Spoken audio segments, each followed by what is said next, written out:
If you think abandoned places are scary, wait until you hear what was found inside a storage unit no one dared to open. These are real events, and one of them has never been fully explained. Welcome to Fear Files Whispered. Every story you're about to hear comes from real accounts, moments that left people terrified long after they ended. And if you're watching this at night, remember, sometimes the sounds you hear aren't coming from your screen.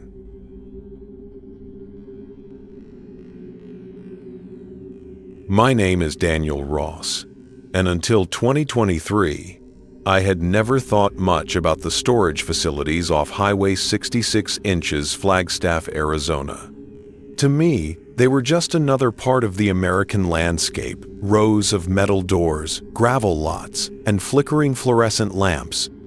People rented units for boring reasons: moving, divorces, hoarding, winter gear. Nothing terrifying. I guess that's why I didn't hesitate to rent one myself when life came crashing down. After my mom passed away, I inherited more of her belongings than I could fit into my apartment. Boxes of books from her years teaching history, old Navajo rugs she collected, journals she kept since the 82nds. I wasn't ready to sort through any of it. I needed space, physically and mentally. So I drove to Cedar Ridge Self-Storage, just outside Flagstaff, a place my mom once told me used to be part of a ranch before the owners converted it in the 92nds. The manager, a thin man with sunken cheeks named Grant, gave me a unit near the back. "Not many people rent this row," he said, tapping the paperwork. "It's quiet. Should suit you fine." I remember thinking his smile looked glued on, but grief fogs your perception, and at that point, I was numb. I signed the papers and moved my mother's belongings in. At first, the unit was just that, a metal room full of memories I wasn't ready to face. Then, the noises started. The first time I heard them, I blamed the wind.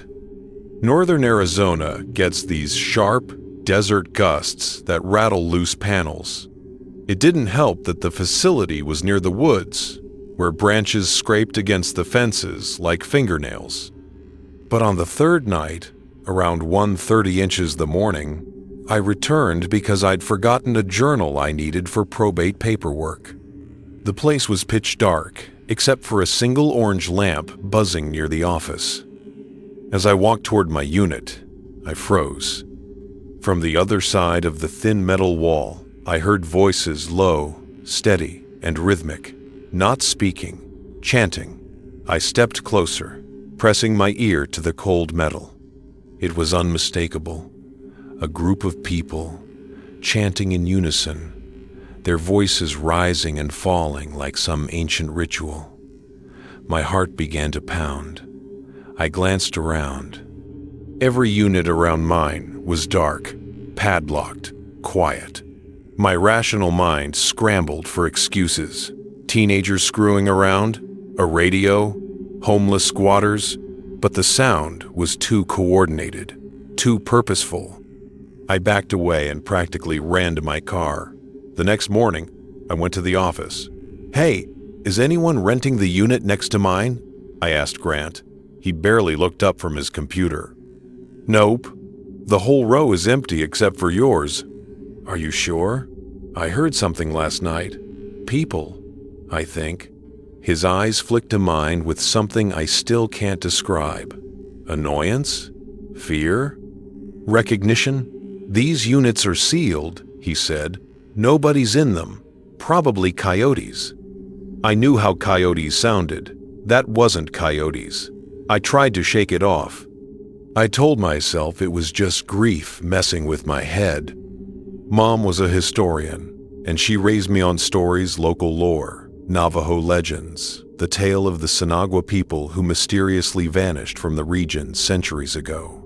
But she always grounded me in reality. "Stories tell truths," she'd say, "but not always literal ones." I used to believe that. I don't anymore. The second incident happened 4 days later. I came by in the evening and found footprints in the dust outside the unit next to mine. Bare footprints. Small ones, like a child's. They led straight to the door and stopped. No prints leaving, just entering. My stomach churned as I crouched down. The dust around the handle was disturbed, like someone had gripped it recently, but the padlock was still secured. I tried to peek under the door, but the gap was too narrow. When I stood up, I noticed something scratched into the metal 3 lines intersecting in the middle, a symbol my brain tried to interpret as random. But it wasn't random. I'd seen it before, carved into a cliff near Wupatki National Monument when I was a kid. Mom had explained it was part of a lesser-known Sinagua petroglyph that some archaeologists believed depicted a star or an astronomical event. But fringe theorists called it something else: the eye in the desert, a supposed protective mark or summoning mark, depending on who you asked. That symbol was carved into the storage unit. At that point, I should have left. But grief does something strange to you. It makes you stubborn. It makes you feel like you're already living in a nightmare, so nothing else can scare you more. And part of me wondered, was this somehow connected to Mom's research? She'd been studying local desert cults from the late 1800s, obscure groups that blended indigenous lore with apocalyptic Christianity. One in particular fascinated her: the Watchers of the Red Dusk. According to her notes, they believed they could hear the voices of the sleeping ones beneath the sand. They performed rituals near Flagstaff before mysteriously disappearing in 1912. But before they vanished, a sheriff's report filed in Coconino County recorded unearthly chanting, childlike footprints, and symbols carved into abandoned buildings. I didn't think much of it growing up, just dusty history. But standing there, staring at that symbol, I felt my skin crawl. That night, I set up a camera facing the adjacent unit. I wanted proof of anything. Animals, trespassers, weird weather, something I could understand. I went home, lay awake half the night, and returned the next morning. When I checked the footage, my throat went dry. Around 2:13 a.m., the camera shook violently, as if struck. The screen scrambled to static, then cleared.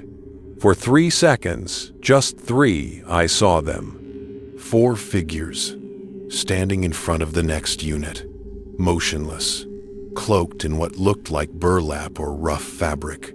Their heads were bowed, their hands were at their sides. And then, in the last frame before the feed cut out entirely, all 4 of them lifted their heads at the same time and looked directly into the camera. Their eyes were completely black.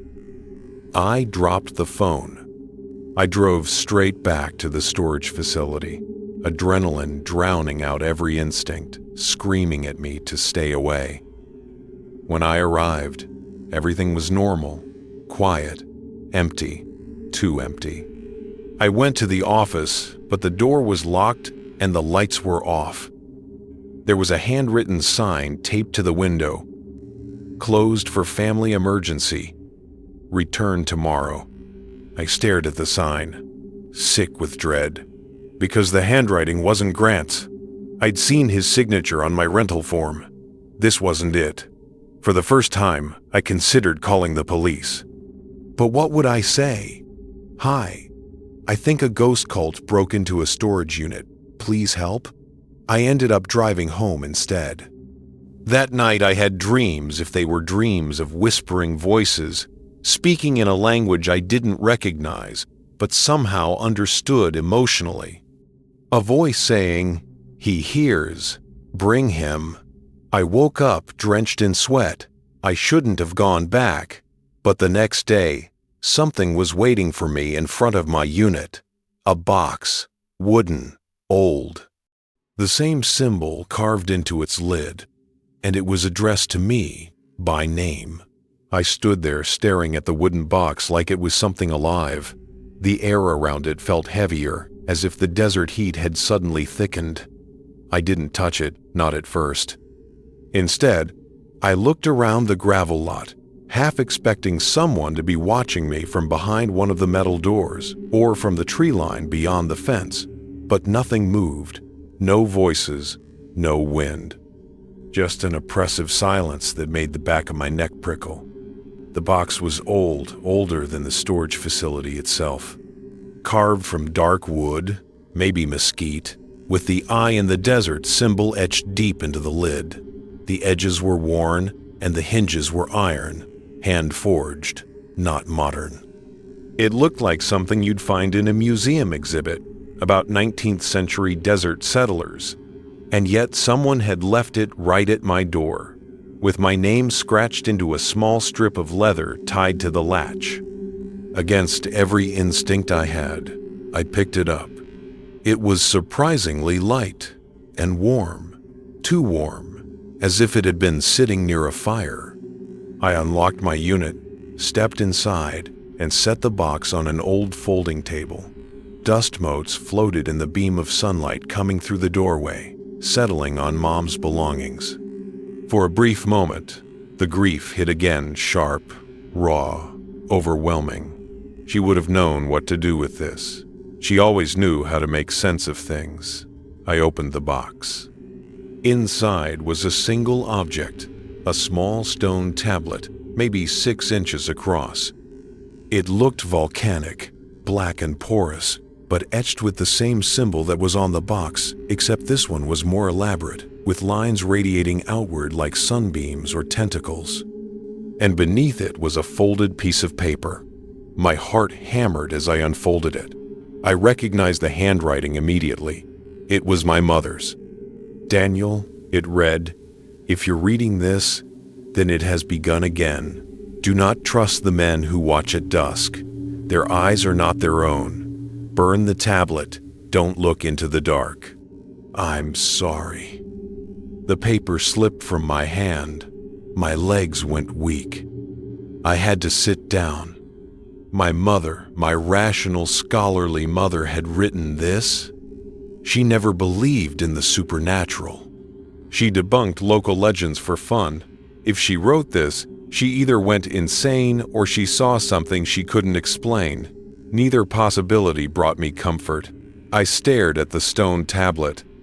It seemed to pulse faintly in the dim light, though I kept telling myself that was just my eyes playing tricks on me. Still, the more I looked, the more I felt a sensation I can only describe as being observed. Not watched, observed. I put the tablet back in the box, grabbed the whole thing, and rushed out of the unit. I intended to throw it in my car, drive far into the woods, and burn it like the note said. But just as I reached my car door, a voice spoke behind me. "You weren't supposed to see that yet." I spun around. Grant was standing 10 feet away, but something was wrong with him. His posture was stiff, too rigid. His smile wasn't glued on anymore. It was stretched, unnatural, as if someone were pulling the corners of his mouth with hooks. And his eyes, they were black. Not dark, not dilated, black. "Your mother interfered," he said. Or something inside him said. The voice didn't match his mouth movements. "She tried to stop the awakening, but the sleepers call to those who listen." I stumbled backward, gripping the box. "Stay away from me." "You have heard them," he continued, stepping closer. "They marked you long ago. She hid it from you. But blood remembers." I didn't know what he meant. I didn't want to know. I bolted for the car, threw the box into the passenger seat, and slammed the door. As I fumbled with the keys, Grant reached the window and slammed his palm against it. The glass shook under the impact. His face was inches from mine, his black eyes boring into me. "Burn it," he hissed, "or join us beneath the red dusk." I peeled out of the lot, gravel spraying behind me. I didn't look back. I drove until the storage facility vanished in the distance. I drove until the sun dipped low and the sky turned orange. I drove until my hands stopped shaking long enough to think. My mom's note echoed in my head. "Burn the tablet. Don't look into the dark." I pulled off the highway, following a dirt road into the Coconino National Forest, far from any houses or hikers. The pine trees towered over me as I stopped in a remote clearing. I took the box, set it on the ground, and gathered dry branches into a pile. I doused them with lighter fluid from my emergency kit. With trembling hands, I lit a match and tossed it in. The fire roared to life. My heart pounded as I opened the box and pulled out the tablet. It felt even warmer than before, hot, like it had a heartbeat. "Burn," I whispered, throwing it into the flames. For a moment, nothing happened. Then the tablet began to glow. A low hum rose from it, vibrating through the ground, through my feet, through my skull. The flames turned dark red, swirling unnaturally around the stone. The symbol glowed brighter and brighter, until the hum became a voice, a whisper, a chorus, calling my name. I stumbled away, covering my ears, but I could still hear it, louder, clearer. "Daniel, Daniel, Daniel." Then, just as suddenly, the tablet cracked. A sharp, echoing sound split the air. The glow vanished. The flames turned normal again. The humming stopped. The forest fell silent. I didn't wait for anything else. I poured dirt over the fire until it died, grabbed the box, and sprinted back to my car. I drove home in terrified silence. For the next week, nothing happened. No voices, no dreams, no footprints. I let myself believe it was over, that I had done what my mother asked. Then, on the 8th night, I woke up to a sound I had hoped to never hear again. Chanting, coming from inside my apartment. My blood ran cold as I sat up. The room was dark, but the chanting grew louder, more urgent. I reached for the lamp. It didn't turn on. Every light in the apartment was dead. The chanting was right outside my bedroom door now. I grabbed my phone and turned on the flashlight. The beam flickered, struggling to stay on. Slowly, I approached the door. My hands shook so badly I could barely turn the knob. When I opened it, the chanting stopped. The hallway was empty, except for one thing. On the floor, at the far end of the hall, was the stone tablet. Perfect, whole, not burned. Its symbol was glowing faintly in the dark, and beneath it was a note, written in my mother's handwriting. "It doesn't burn. My phone died. The light stayed off." And from the darkness behind me, a whisper said, "You hear. You belong. The sleepers are waking." That was 3 months ago. I don't live in that apartment anymore. I don't sleep. I don't stay in one place for long. Wherever I go, I find footprints. I hear chanting. I see figures watching me at dusk. And every morning, no matter where I hide, the tablet is waiting for me. I don't know what the Watchers of the Red Dusk want. I don't know what my mother got herself into. I don't know what's waking beneath the Arizona desert. But I do know one thing. They're getting closer. And one of these nights, when the chanting finally stops, I think they'll take me.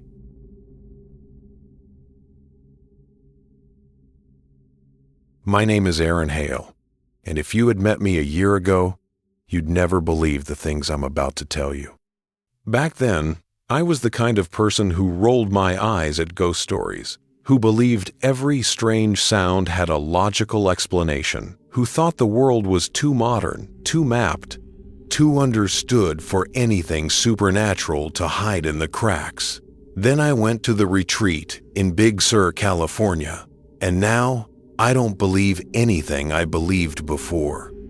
I signed up for the Whispering Pines Wellness Retreat 3 months after my younger sister Lily died.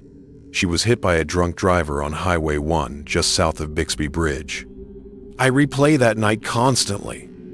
How she had called me an hour earlier asking if I wanted to come to the beach with her to watch the sunset. How I'd told her I was too tired. How I didn't know those were the last words I'd ever say to her. After the funeral, I couldn't sleep, couldn't eat, couldn't do anything except replay the what-ifs in my mind until they echoed like screams inside my skull. A coworker recommended the retreat. It changed my life, she had said.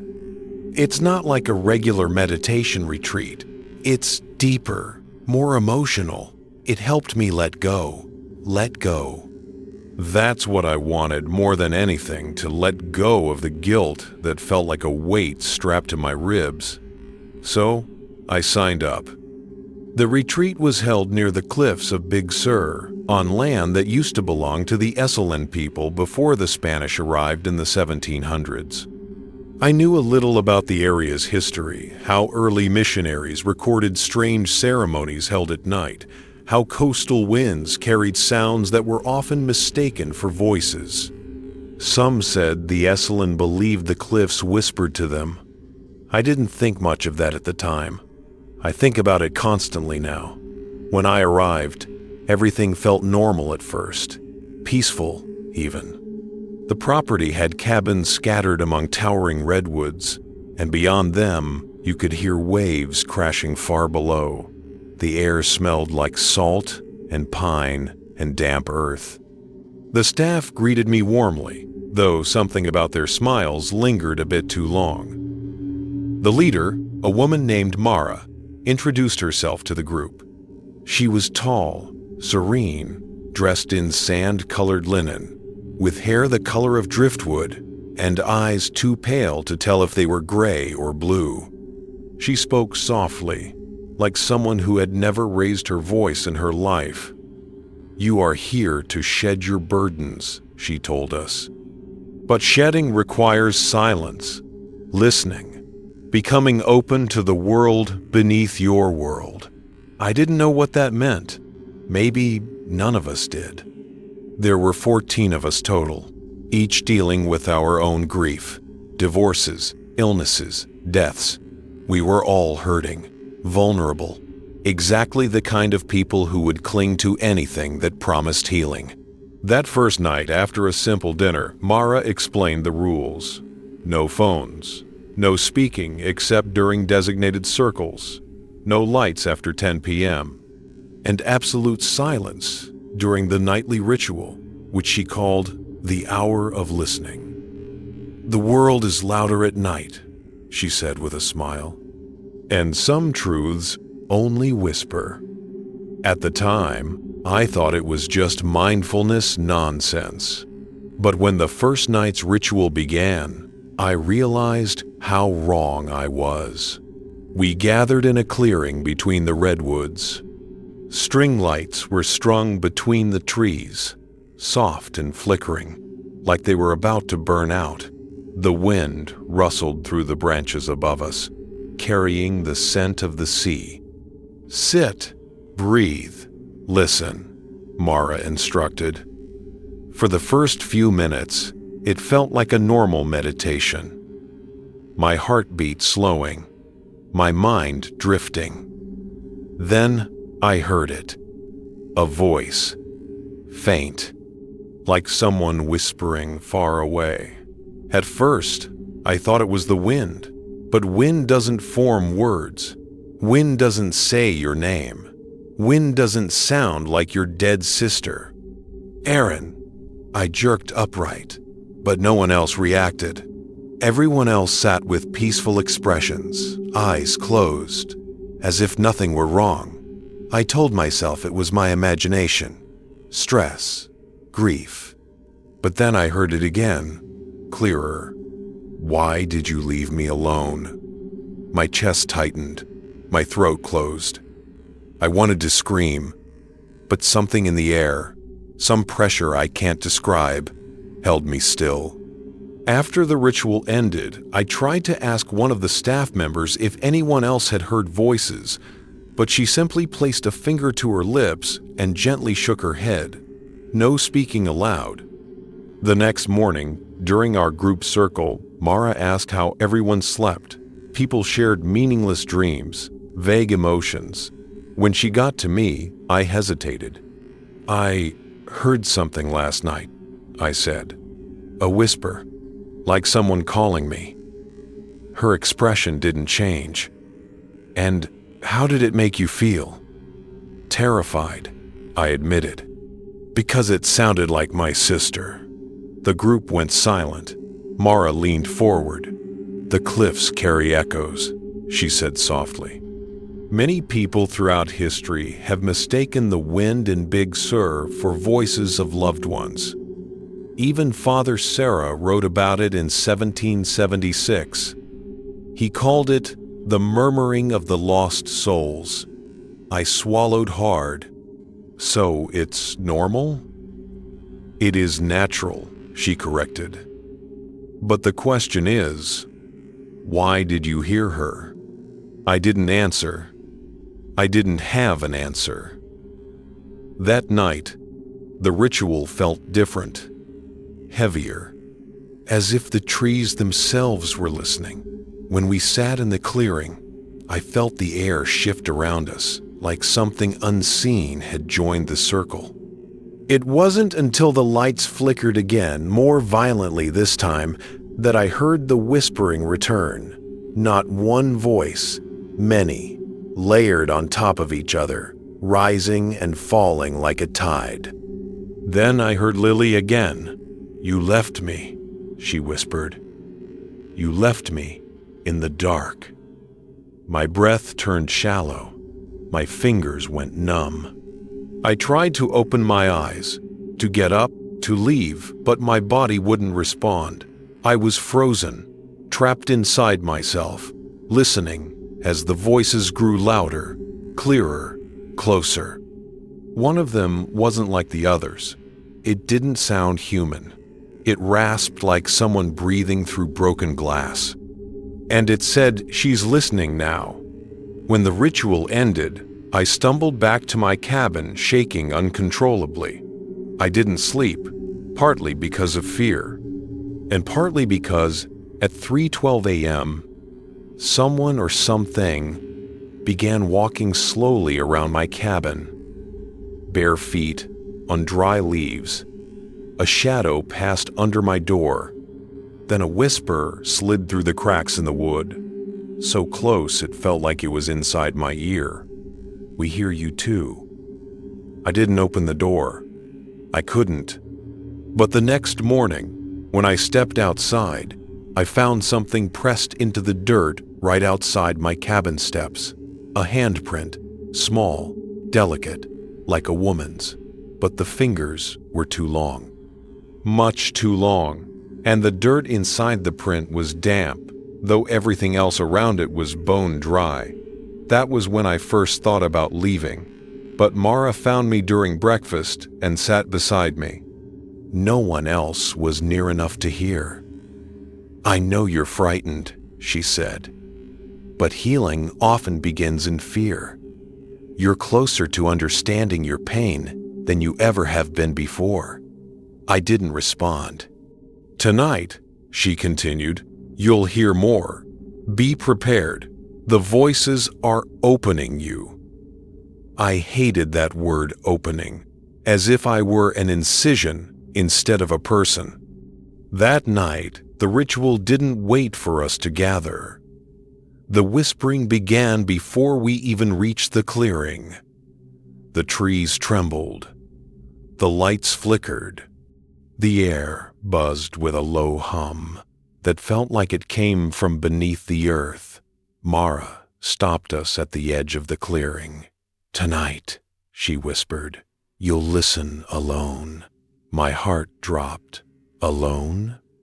"Grief isolates," she said softly, "and only in isolation do we hear the truth."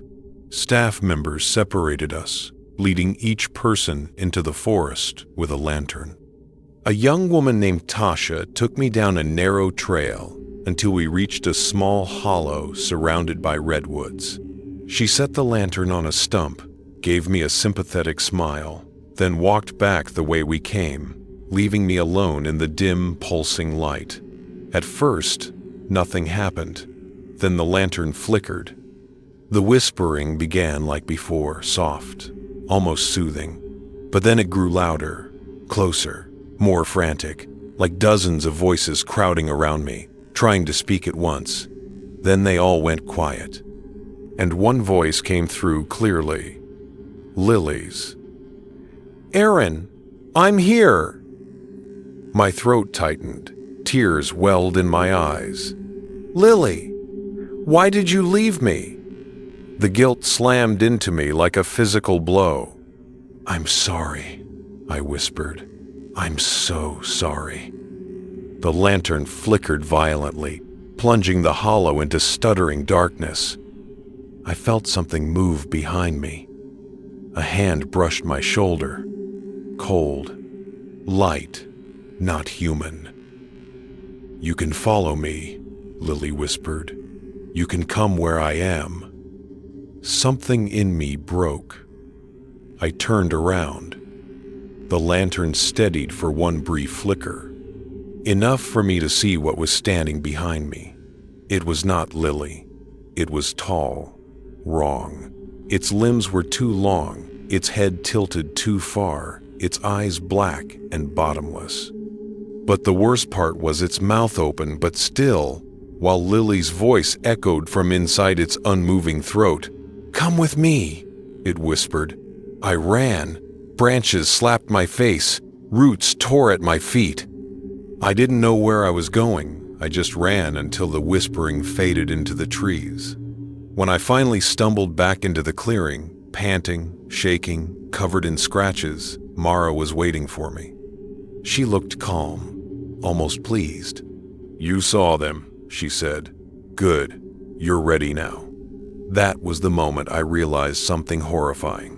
The retreat wasn't about healing. It never had been. It was about opening us, weakening us, so the voices could reach us more clearly. And I wasn't sure any of us would leave alive. I didn't sleep that night. Every time I closed my eyes, I saw the silhouettes from Cape Disappointment's cliffs, heard that same wet rasp, like someone whispering through a mouthful of seawater. By sunrise, fog still clung to the pines, thick and unmoving. I packed my duffel. I was leaving. I didn't care about the deposit, the retreat, the reviews, nothing. But when I opened the door, a folded piece of paper sat on the porch. My name, written in that same looping, antique script I'd seen on the retreat's brochure. Inside, "Don't go down to the water. Not yet. No signature. No footprints on the dew-damp boards." Every instinct screamed at me to run, but something else, something quieter, kept me frozen. Not fear, recognition. My brother had drowned when I was 14. Everyone said it was an accident, but I'd never believed that. He'd been a strong swimmer, better than me. His final words still etched themselves into my nightmares. "Do you hear it too?" He'd said that a week before he went into the lake. I crumpled the paper and stepped inside, locking the door. The cabin didn't feel empty anymore. From the hallway, a soft pattering like fingertips brushing against the walls. A whisper followed. So faint, it might have been the wind, except the windows were shut. "Not yet," I snapped. "Who's there?" The whisper cut off instantly, then footsteps above me, slow, deliberate. I grabbed my phone and called the retreat office. Static. Then a voice crackled through my name, stretched into a long, wet hiss. I dropped my phone. Enough. I was getting out. But as I stepped outside, a figure stood at the tree line, a woman in a long, sea-weathered coat, hair plastered to her face, clothes dripping as though she'd just pulled herself from the Pacific. She lifted a hand, beckoning, and then she whispered something I hadn't heard since the night my brother died. My childhood nickname spoken in his exact voice. I backed away, slammed the door, and grabbed my keys. I shot out of the driveway so fast, gravel pinged against the cabin siding. The fog swallowed the road, thicker than anything I'd seen. 10 minutes in, I realized something horrifying. I was still passing the same gnarled cluster of spruce trees. A rusted trail sign kept appearing every few minutes. Same dents. Same bullet hole through the letter P. The road was looping, forcing me back. My breathing turned shallow. Okay, I muttered. Think. Fog this dense wasn't natural. I knew the peninsula's history. Sailors described this place as cursed. Cape Disappointment had swallowed entire fleets. The Columbia River Bar, the graveyard of the Pacific, had claimed over 2,000 vessels since the 1700s. Locals said ghosts of drowned sailors wandered the cliffs during heavy fog, searching for voices to replace the ones the ocean stole. Maybe this retreat used that legend to scare guests. But what I'd seen wasn't a marketing ploy. I drove until I saw a break in the tree line, a narrow trail leading toward the cliffs. The fog here thinned, just slightly, as if inviting me. I don't know why I got out. Maybe because the road wouldn't let me leave. Maybe because the woman's voice, my brother's voice, still echoed in my ears. Or maybe because part of me needed answers I'd run from for 20 years. The trail wound through twisted pines until I reached the overlook. This was where the U.S. Army had built an artillery post in the 1,860 seconds. Battery Harvey still stood nearby, its concrete corridors damp and dark. Tour guides swore you could hear whispers in those tunnels on quiet days. The ocean below roared, violent and endless.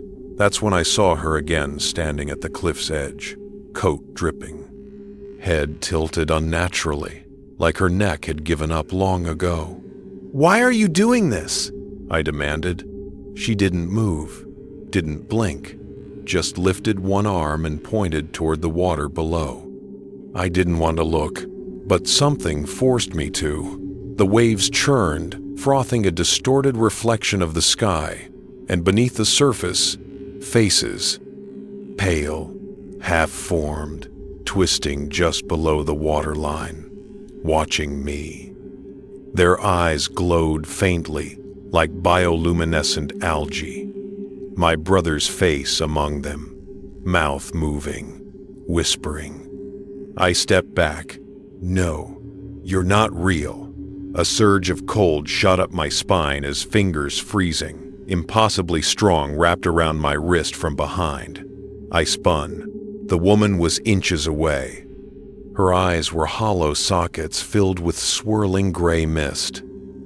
When she spoke, the sound wasn't one voice, but dozens, all layered, all desperate. "The water remembers you." I tore free and ran. Branches whipped my face. The fog thickened again, shapes flickering within it, hands, silhouettes, twisting bodies, suspended as if underwater. They whispered my name with every step I took. I burst back into the clearing near the cabin, except it wasn't the same. The walls were warped, bloated with moisture. Seaweed dangled from the porch. Water pooled beneath the door. I couldn't go inside. Couldn't stay outside. They were closing in. That rasping whisper grew louder, rising into a frantic chorus. My phone buzzed in my pocket. Unknown number. Trembling, I answered. A single voice spoke my brother's clearer than it had ever been in my memories. "It wasn't an accident," he said. They needed one of us. You heard them back then. You still hear them now. What do they want? I whispered. A witness, he said. Someone to remember them, to tell their story. If you don't, the line dissolved into the roaring surf, followed by a scream I recognized from the night he died. The phone went silent. I stumbled backward as the fog around me surged forward, shapes clawing their way out. My only escape was the shore road, the one they'd looped, but I had something I didn't have before, understanding. They didn't want me to leave, because I didn't know what they were. Now, I did. I ran straight into the fog. The road twisted, rippling like liquid. The whispers followed, but didn't stop me. Not this time. Eventually, the trees thinned. The fog broke. Sunlight pierced through like a knife. I kept driving until the retreat was miles behind me. I didn't stop until I reached a crowded gas station, where the normal sounds of people and cars seemed unreal. I should have felt safe. But as I stood at the pump, a cold breeze brushed my ear, and a whisper followed, soft, familiar, my brother's voice. Not yet. I looked toward the coast. Fog was rolling inland again, faster than it should. I got in my car and left. But deep down, I understood the truth. Some stories don't end. Not when they belong to the ocean, not when they've been whispering for centuries, and not when the dead are still waiting for you to come back and listen. If you made it here, you're brave enough to go deeper into the dark. Subscribe to Fear Files Whispered so you don't miss the stories that never reach the light. And if you want more, I've placed another real horror story right beside this one, only for those willing to keep listening.